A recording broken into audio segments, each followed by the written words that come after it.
Supreme Court seems inclined to ban excessive state fines. Washington, a majority of the U.S. Supreme Court on Wednesday seemed ready to rule that the U.S. Constitution's ban on excessive fines applies to the states, not just the federal government.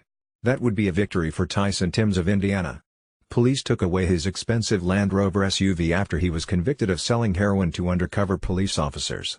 Although the Eighth Amendment bans excessive fines, the Supreme Court has yet to explicitly say that it applies to the states, a process called incorporation.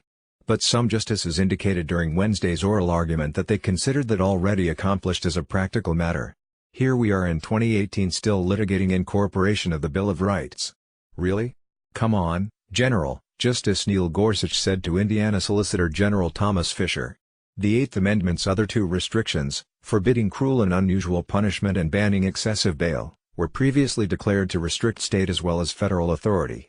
The freedom from excessive fines applies to the states, because it is deeply rooted in our nation's history and traditions and fundamental to our scheme of ordered liberty, said the lawyer for Timbs, Wesley Hodo.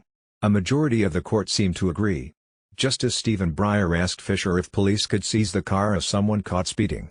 What is to happen if a state needing revenue says anyone who speeds has to forfeit the Bugatti, Mercedes, or a special Ferrari, or even jalopy?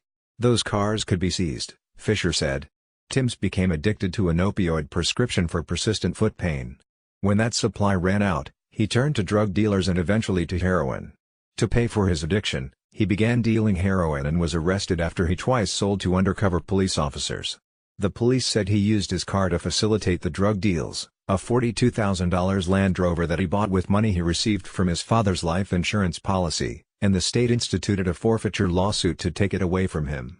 Timbs fought to keep the vehicle, and the trial judge said the punishment of losing his car would be grossly disproportionate to the seriousness of his offense, given that the value of the Land Rover was more than 4 times the maximum fine for the drug conviction. But the Indiana Supreme Court reversed, holding that the Constitution's ban on excessive fines doesn't apply to the states.